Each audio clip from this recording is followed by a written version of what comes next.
wanna get high, man? Let's stimulate your mind. Get up, Chucky! What have we got here? A fucking comedian. Rojan Kim.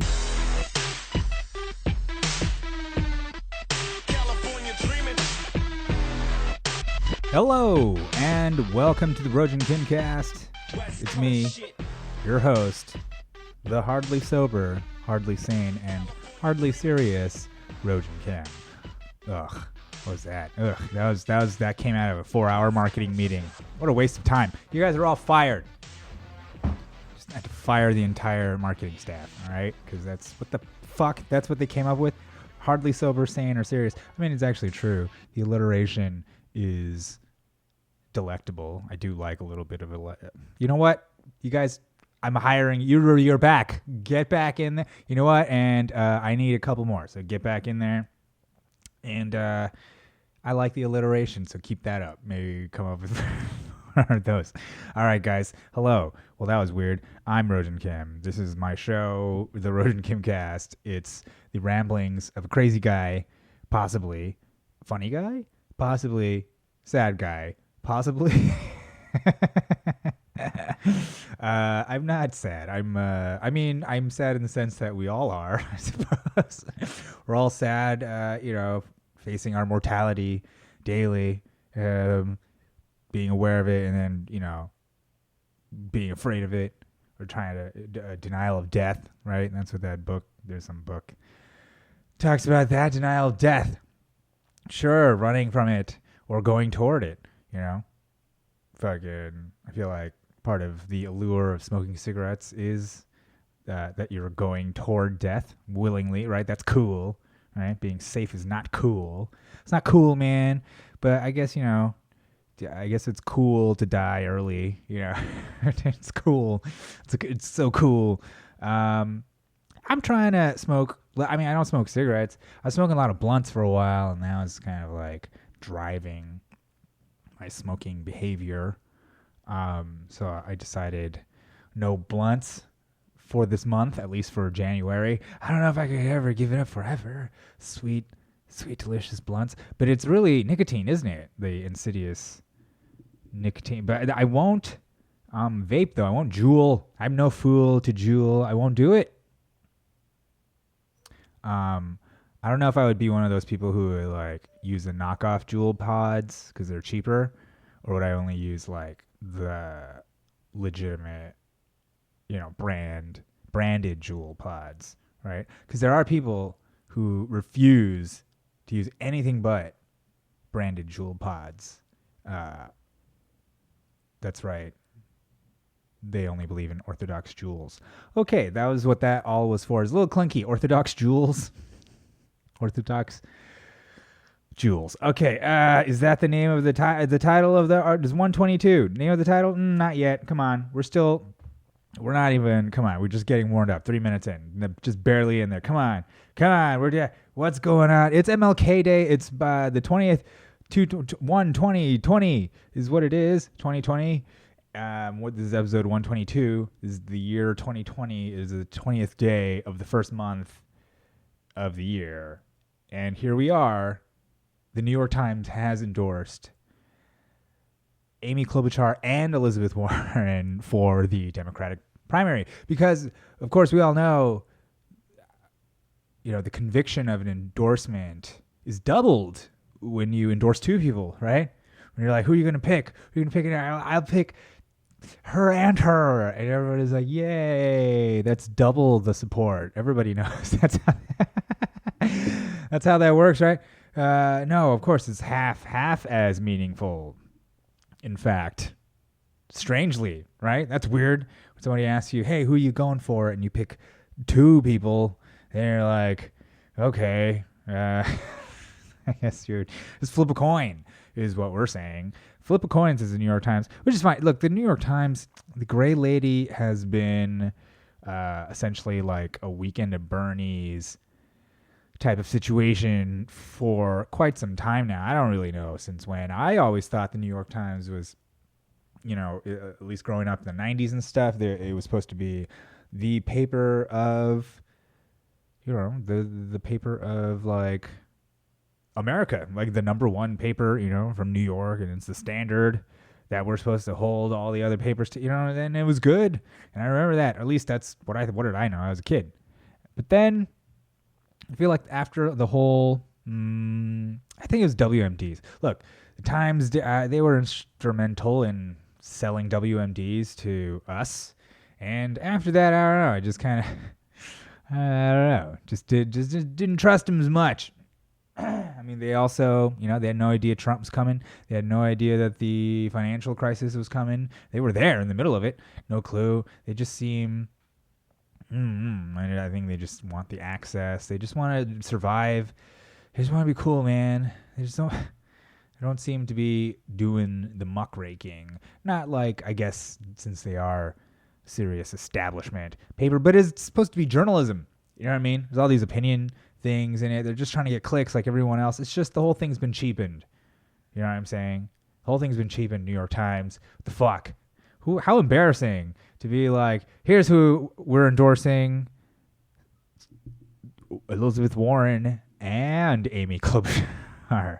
How's that? Two white ladies. Huh? How about that? That's how much, and everybody knows that that's, there's nothing more a woman loves than to be told she's the same as another woman, right? Like, women love that.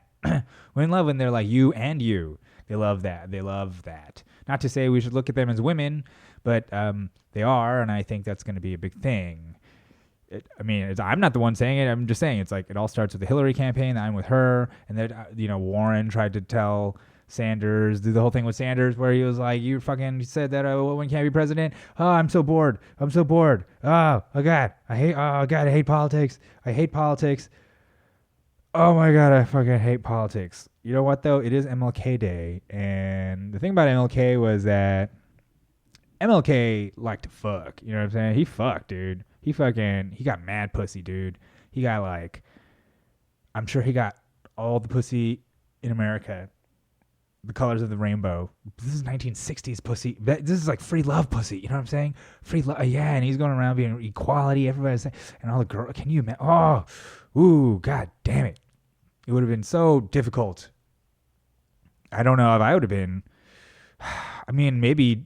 I think the only reason I would have been able to maybe withstand all the 1960s free love pussy being thrown at me is that I'm psychologically damaged.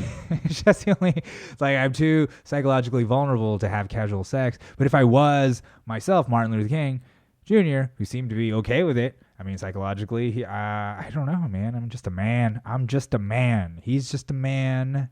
I'm just a man, and I can only imagine. Yeah, it must have been amazing. But then on the other hand, on the flip side of all that, there was the FBI who was spying on him and knew all this shit and was basically trying to get him to kill himself. They sent him letters. There's that, there's that letter that's out there. You can just Google it, man. It's an FBI sends him a letter saying you should kill yourself because we got all this tape of you, and we're gonna. And back then, they were still cool. They were still cool enough to not. They didn't put it out. Isn't that crazy? That means there's still somewhere tapes of MLK just fucking getting his dick sucked, you know what I'm saying? Again, just throwing down, just dicking all the ladies, every race, all the races together, doing them down. I don't know. Just that's, and if anything, isn't that what America's all about? If you think about his ancestors going all the way back to the days of slavery, before that to Africa, all looking through time forward at their descendant, Martin Luther King Jr., just fucking away, just plowing fucking white pussy, black pussy, brown pussy, yellow pussy, red pussy. It's like, because all the groups were coming out, that was like when identity politics was like, it's coming forward and they were all uniting and everybody was fucking. Like and there was drugs. Oh, God. It must have been fucking insane. Anyways, hats off to you, MLK. Hey, Junior, for you preached it, you walked the walk, you talked the talk, and you cocked the cock. You fucking threw down, you slinged your dick, you slinged it, you slinged equality and dick, and that's the American way. And he was also murdered by the state, which is also a big part of the American way. So he was onto something because he was killed, and that's the whole thing. The motherfuckers who end up kind of being like, yeah, you should just sell yourself to the highest bidder or whatever. They tend to live, and that's interesting. Of course, I guess you still got like people like Noam Chomsky and shit. He's alive. But I guess he isn't a rabble rouser. He's kind of he's like a professor. And he's old as fuck. I guess, that's a weird thing. It's like there aren't any leaders like that anymore. There are, like Martin Luther King Jr. was just like a guy. He wasn't a politician. He wasn't a businessman. He was just a guy making speeches, leading movements, leading people. It was a big deal. And then, when he got to be a real threat is when he started talking about the war. And he started talking about how, like, wait a minute, it's not about race, it's about class. It's about class and how the lower classes are off fighting these wars against these other lower classes, quote unquote, like he was talking about imperialism, basically.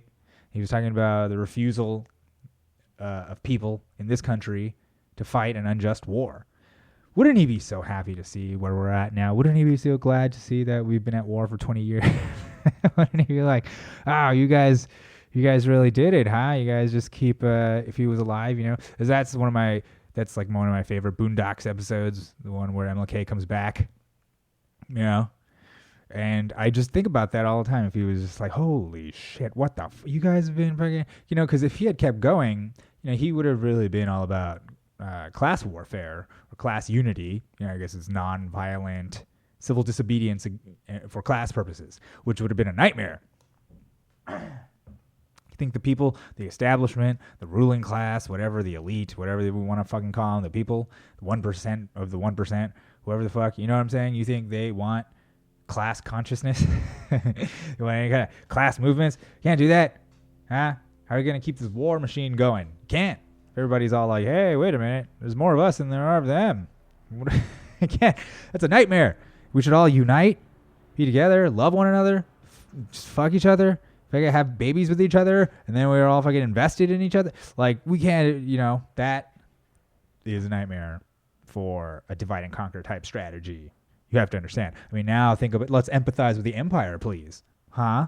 Think about that. Think if you were the empire. How would you feel if all the people you were trying to mobilize for whatever, war or whatever, paying taxes, whatever you want them to do, suddenly woke up and was like, wait a minute, why instead of fighting each other, they were like, we should rise up against the government. That's what we should. Imagine, huh? You can't have that going on. So I get it. Well, sorry, MLK. I bet you would really like the porn, though. I bet he would be really into the porn, and he would appreciate it, and he'd be like, this is kind of when I said, I envisioned black boys and white boys and black girls and white girls sitting the table of brotherhood. I didn't imagine a gangbang, or if I some kind of three-way thing, but that's still all right. I mean, it's something. I mean, he's a horn dog. He would have fucking watched it. Come on, he would have watched it. That would make people very upset. See, this is sometimes why I can't say some of these things on stage, even because it might make someone upset. Come on, really? But I'm not saying anything bad. He was a man. Clearly, he had. Okay.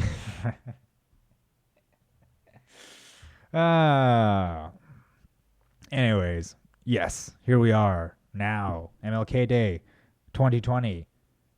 War, still at war. 7 countries.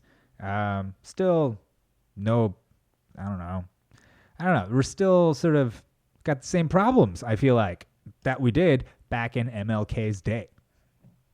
I mean, is it as racist? No, it's not. It's not, okay? We've had more time since then that time, okay? And it's thanks to them that we, like me, I got to go to public school, and it was fine. You know what I mean? I was like the first generation. Really, we are like the first generation after desegregation, right? Desegregation was 55 of public schools, Brown versus Board of Education. So, that's 20 years later or whatever. That's sort of that X lineal, X-lineal, into millennial type generation. That's us. Man, so this shit is an experiment, and it's not bad. They even had a black president and everything. Yeah, so that's, in terms of that, it's pretty cool, right? It's a bit better. But in terms of wealth inequality, we are actually worse off, I think. I think it's the wealth inequality at the time was much better than it is now. In fact, I think we're at times that are sort of like Gilded Age, 1920s, pre-Depression times. Woohoo! Everybody knows that's going to end well, right? The more and more you fucking crank up the disparity of wealth, more have-nots there are. You turn the have-nots into have-nothings, huh? And then we have a big war. Let's draft them all. I don't know. I hope when it comes down, I'm one of the Illuminati. It's so much better to be one of those guys, isn't it?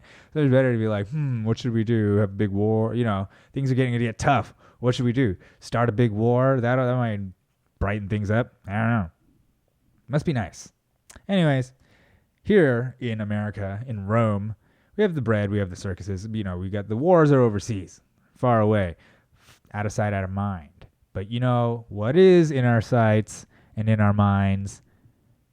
Entertainment. And by entertainment, I of course mean politics, but not politics. I'm not going to talk about politics anymore. Ugh.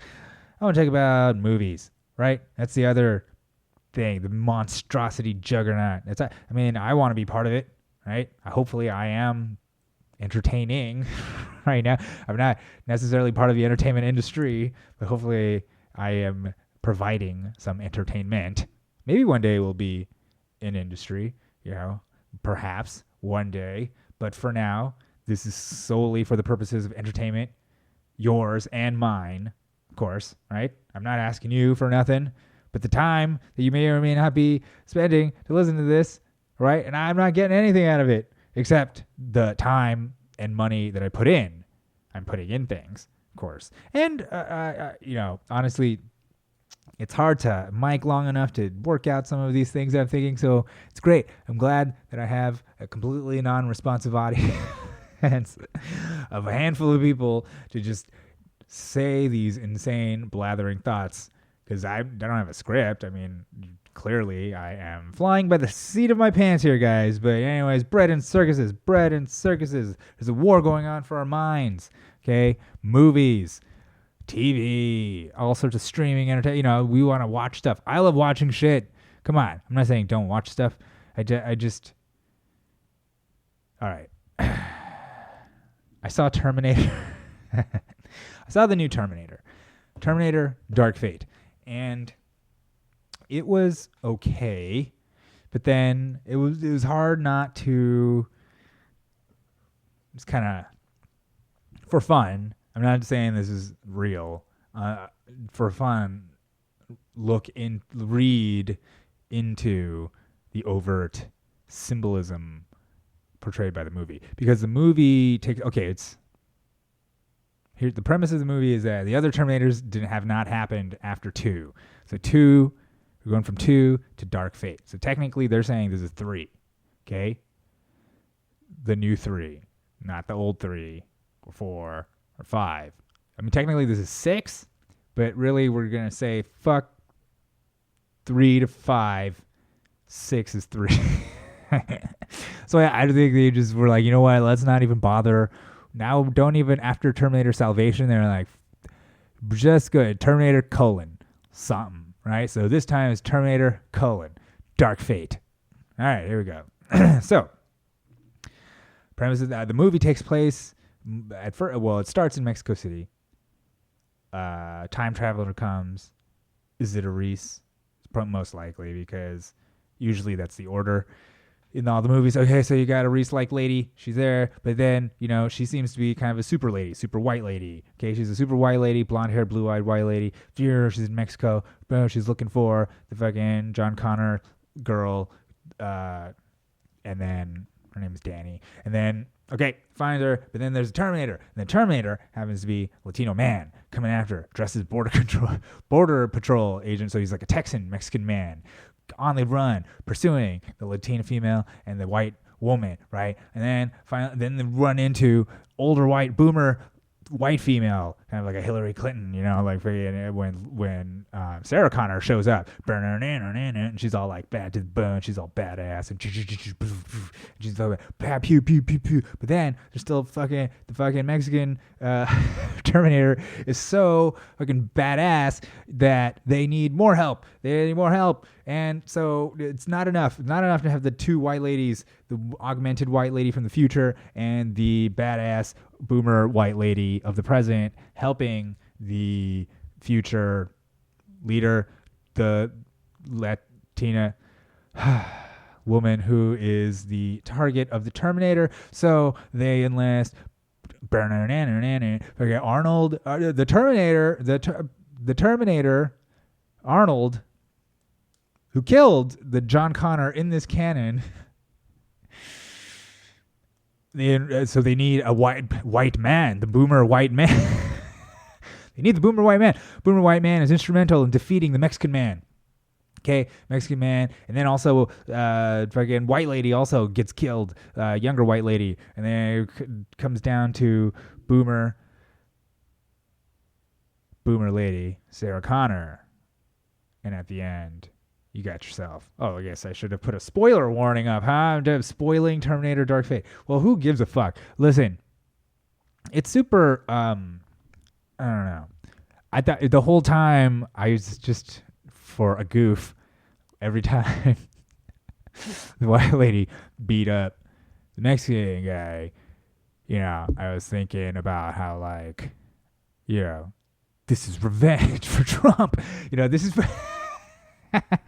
We're trying to help you. He called you rapists and murderers. Why are you voting for him? Like, I just couldn't help it. Man. It's just, because it's just Hollywood and their whole thing, and they're saying, like, okay, this Latina girl, she's the future. I mean, and so she starts showing elements of leadership. Okay, great. Okay, she's the leader.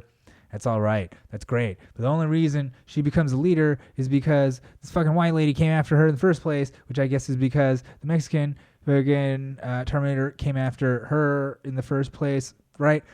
Creating the whole thing. So it's just a time paradox, which is exactly what happened with Sarah Connor when Reese came back to the future to save her and then fucked her. And then that's how she got John, right? And then John. So the whole thing about the movie is that the whole thing, there's a lot of plot. There's a lot of just shit going on. I mean, and just like the Klobuchar and Warren thing, the thing they did with the scary Terminator was it was like both the liquid T-1000 and the T-800 endoskeleton at the same time. So it had like two bodies. So at times there's two bodies working, so it's sort of like, why have one when you can have two, and that's the whole thing. It's like two things are half as good as one, I don't know. And it's real bad. It's a bad sign when that's something being written, when no one can sort of spot the idea, that's not good writing. Let's do two. Bad writing is just like in the Star Wars when they were like, let's make it bigger with this Death Star. Okay, it's not good because it's just a copy of the thing you're doing. That the thing you're just like, how about like that thing but better? Like so, it would have been cooler to pick one or the other, but instead they had two things, right? They had a guy who is liquid metal and a guy and the endoskeleton at the same time. For what purpose, what end, it doesn't really matter. It doesn't really explain anything about it. The other thing is that, okay, this is sort of how the timeline breaks down. You had your Terminator 1. Reese comes back in time, gets Sarah pregnant. He dies. She has John. Terminator 2, they send another Terminator back in time, okay? But this time, John Connor from the future sends Arnold back in time for fun, I guess, for shits and giggles, to help save John Connor and Sarah Connor against the T-1000, right? So he sends a T-800, his T-1000. Okay, in that movie, at the end, the T-800 kills the T-1000 with molten metal, and then he goes in the molten metal too, because the paradox of the second movie was that Skynet was built because of the parts left behind from the first Terminator. Okay? So this is a continual paradox thing where shit from the future keeps coming back to the past and creating the future that needs to be prevented, which is why they sent someone back in the past in the first place, right? I mean, it's just like the whole paradox is like none of this would have happened if you never came back in time. That's all you need to do to stop. You want to stop that bad future from happening? Stop coming back in time, you fucking dumbasses. Anyways, 3, 4, I don't quite remember. One of them was about a lady. They all somehow brought Arnold back. Oh yeah, the last one had like Arnold as a clone, like the clone Arnold or whatever. I don't know, but apparently it's not canon anymore. They skipped ahead. Dark Fate. Okay, so Dark Fate now. In Dark Fate, it says that, after the events of Terminator 2, they sent another Terminator. It looks like Arnold back in time to kill John Connor, and he succeeds. He kills John Connor. Okay? But then there's no Skynet. Anyway, so where did the Terminator come from then if there was no Skynet? See, it doesn't make any sense. But whatever, they did. Okay? Then that Arnold is the Arnold that becomes the old Arnold. This is why the movie was not good. All right? So this is a combination of the transparent sort of identity politics combined with... do I sound like Ben Shapiro? No, but really, it's just like bad writing. And you know what? The guy who directed it was the guy who directed Deadpool. The director was good, man. There's some good action, good stuff. But what the fuck, man? I don't even... And then in the end, the girl is the new John Connor, and Sarah Connor gets to be a mama. The John Connor, they drive off into Mexico again. And it's just like the end of 2. And that's the weird thing is like the whole movie was basically reminiscent. It's a bunch of member berries. That's what it is. That's what it is. So that's, we got to stop it. Maybe the past sucks. Or not sucks, but maybe we should do some new shit. We need new shit, guys. That's what I'm getting at. I don't know. Look, if we're going to be distracting ourselves with the finest entertainment possible in human history, we should aim higher. That's all I'm saying. Let the bar be higher. Can we set the bar up higher? Okay? We could do better than that. Okay? We don't have to continually rehash old shit. This is better. I mean, that's why Ex Machina was such a better movie than all this Terminator shit, because at least it's positing something that's possible now, or it's updated. Let's just update our shit. Okay? That's all right. It's MLK Day. Let's fucking update our shit. Well, I don't know about you guys, but I think let's see. I talked about MLK. I talked about the New York Times and how much they suck. Their double endorsement and how that's half as inspiring. A double endorsement is half inspirational. All right. How if MLK came back, what would he feel? He would feel sad. He's like, there's still a war going on. You guys got war still, all right? Maybe what's going on? He might love the porn though. He might love the porn. I mean, just he got down. He got down, and he probably would dig, especially interracial porn. I'm just saying. I'm not trying to besmirch his memory. I'm just saying. Okay, he got down. And then of course, yes. In terms of entertainment, we deserve the finest. If we're going to be at 7 Wars to keep this fucking merry-go-round going, then it better be a goddamn good merry-go-round. You know what I'm saying? It better be fucking animatronics. It better be VR and shit. It better be like haptic sensors. Shit, we better fucking octagonal treadmills. You know what I'm saying? This should better be fucking top-notch. Fucking, are we not Rome? Are we not entertained? That's what we should do. We should just say we are not entertained. We are not entertained. And then start threatening to save our money. We'll start saving our money, man. We'll do it. You think we won't do it? We'll bring this economy to its knees. Start saving money. All right. And then, of course, Terminator, Dark Fate. I talked about at length as it pertains to the current American political landscape and the landscape of entertainment in general. Terrible writing. Just terrible. But hey, they're trying, I guess. with the whole trying to be inclusive, but still it's all white people doing white people shit and there's a white guy directing. I mean, I don't believe in that shit, but by that logic, it's failures on all accounts. Anyways, it didn't do too well, I don't think, at the box office for that reason. And I will see you, if you want to watch it, fuck, I ruined it. But I not really. I didn't ruin it. There's some great twists and come on, you'll love it. You love it as like a 6.5 on IMDb or something. I don't know. I'm sure that doesn't mean anything. It means nothing. But you know what does mean something?